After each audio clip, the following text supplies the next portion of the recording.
नमस्कार दोस्तों, property expert के इस नए वीडियो में आप सभी का स्वागत है। प्रॉपर्टी से रिलेटेड कोई भी प्रॉब्लम का सोल्यूशन पाने के लिए प्रॉपर्टी एक्सपर्ट को जरूर सब्सक्राइब करें। इस वीडियो में हम बात करने वाले हैं अंडर कंस्ट्रक्शन प्रॉपर्टी के बारे में कि किस तरह से आपको अंडर कंस्ट्रक्शन प्रॉपर्टी खरीदनी चाहिए, किस तरह से आपको उसका बैकग्राउंड चेक करना चाहिए और क्या राइट्स बनता है आपके रियल एस्टेट डेवलपमेंट एक्ट के अंदर। इस बारे में हम थोड़ा सा डिटेल्स में जानेंगे, तो चलिए शुरू करते हैं।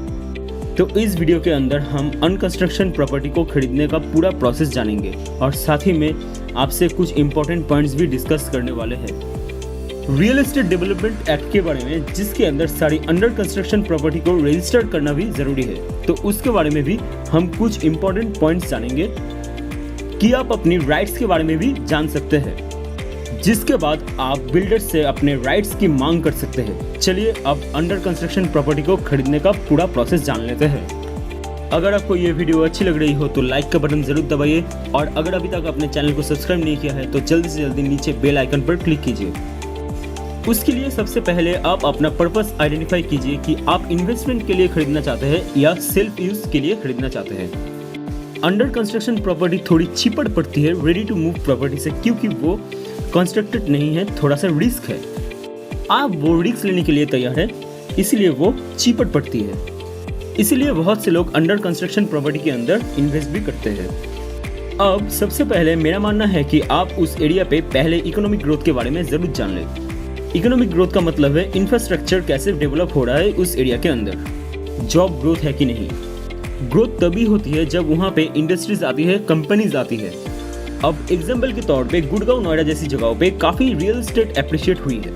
उसका मेन रीजन ये है कि वहाँ पे जॉब ग्रोथ हुई है पिछले 10 से 15 सालों में। इसीलिए बहुत जरूरी है कि आप ये देख के कहाँ पे जॉब्स आ रही है ऐसी एरिया पे, मगर आप इन्वेस्ट करेंगे तो प्रॉपर्टी एप्रिशिएट करने का चांसेस ज्यादा बढ़ जाता है। एरिया आइडेंटिफाई करने के बाद फिर आप अपनी प्रॉपर्टी सर्च करते हैं। प्रॉपर्टी सर्च करने के दो तरीके हैं, या तो आप ऑनलाइन सर्च कर सकते हैं या किसी ब्रोकर के थ्रू आप प्रॉपर्टी के बारे में जान सकते हैं। फिर आपके लिए आ जाता है आप कंप्लीट ड्यू डिलिजेंस कर ले, उस प्रॉपर्टी का बैकग्राउंड चेक कर ले। अंडर कंस्ट्रक्शन प्रॉपर्टी के अंदर ये सबसे इंपॉर्टेंट स्टेप होता है कि उसको आप लाइटली ना लें, क्योंकि सबसे ज़्यादा प्रॉपर्टी फ्रॉड इसी वजह से होता है, क्योंकि हम प्रॉपर्टी खरीदने से पहले उसका बैकग्राउंड की प्रॉपर जाँच नहीं करते।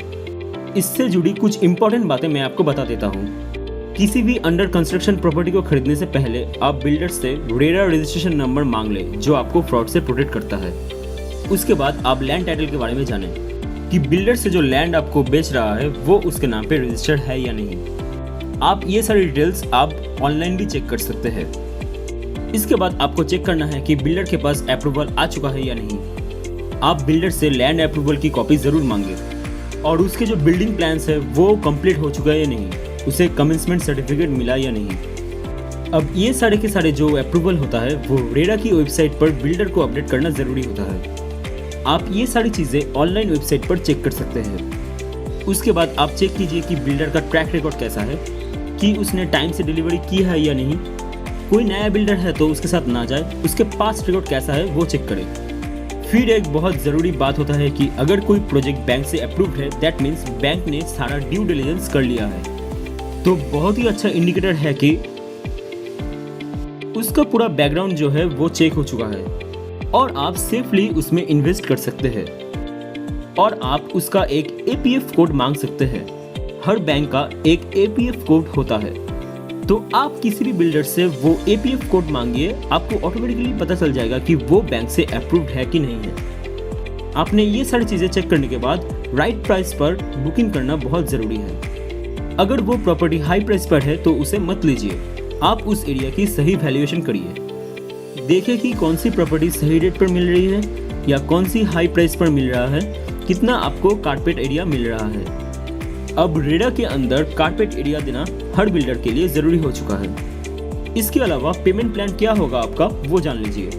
मेरे हिसाब से आप जिस तरह से कंस्ट्रक्शन होते जाता है उसके हिसाब से आप पेमेंट करते जाइए, वो अच्छा होता है।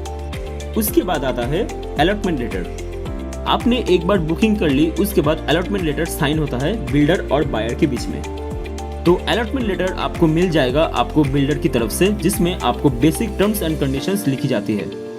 उसके बाद एक detailed builder and buyer agreement sign किया जाता है। जिसके अंदर डिटेल्स टर्म्स लिखी जाती है। इसमें कंस्ट्रक्शन का क्या शेड्यूल होगा, पेमेंट का क्या शेड्यूल होगा, ये सारी चीजें लिखी जाती है। उसके बाद लेआउट प्लान दिया जाता है, क्या आपको स्पेसिफिकेशन मिलेंगे, ये सब सारी चीजें लिखी जाती है। किस तरह की पेनल्टी लगेगी अगर बिल्डर डिले करता है या आप डिले करते हो। तो बिल्डर बायर एग्रीमेंट बहुत इंपॉर्टेंट एग्रीमेंट होता है। जब तक आपको हैंड ओवर नहीं हो जाता है तब तक आपको इसी के हिसाब से आपके सारे राइट्स डिफाइन होते हैं। अगर आपको ये वीडियो अच्छी लग रही हो तो लाइक का बटन जरूर दबाइए, और अगर अभी तक अपने चैनल को सब्सक्राइब नहीं किया है तो जल्दी से जल्दी नीचे बेल आइकन पर क्लिक कीजिए। जब ये सारी प्रोसेस कंप्लीट हो जाती है यहाँ पे, उसके बाद ड्यूरिंग कंस्ट्रक्शन आप पेमेंट करते जाते हो। जो भी आपका बिल्डर बायर एग्रीमेंट में पेमेंट शेड्यूल बताया है आपका, उसके हिसाब से पेमेंट होती है। तो जनरली ये कंस्ट्रक्शन पीरियड होता है वो 2 से 3 साल तक का होता है। तो जो ये पेमेंट होता है, या तो आप बैंक से लोन ले सकते हैं या खुद ही आप पेमेंट कर सकते हैं। अगर आपके खुद के रिसोर्सेज है तो आप खुद से ही पेमेंट कर सकते हैं। उसके बाद जब पेमेंट कंप्लीट हो जाती है, कंस्ट्रक्शन कंप्लीट हो जाती है, तो बिल्डर को कंप्लीशन और ऑक्यूपेंसी सर्टिफिकेट लेना होता है। ये भी बहुत जरूरी है। कंप्लीशन और ऑक्यूपेंसी सर्टिफिकेट जब मिल जाता है बिल्डर को, तो वो आपको सेल डीड रजिस्टर्ड करवा के देगा, जिसके पेमेंट आपको करनी होगी। उसके बाद प्रॉपर्टी कंप्लीट आपके नाम पे हो जाएगी। उसके बाद आपको सिर्फ पोसेसिंग सर्टिफिकेट लेना होता है बिल्डर से, और साथ ही में बिल्स जितने भी है वो लेने होते हैं। तो ये है complete process under construction property का। दोस्तों, उम्मीद है ये इन्फॉर्मेशन आपके लिए हेल्पफुल साबित होगी। आज इतना ही, मिलते हैं अगली वीडियो में, तब तक के लिए अलविदा। दोस्तों, उम्मीद है ये इन्फॉर्मेशन आपके लिए हेल्पफुल साबित होगी। आज इतना ही, मिलते हैं अगली वीडियो में, तब तक के लिए अलविदा।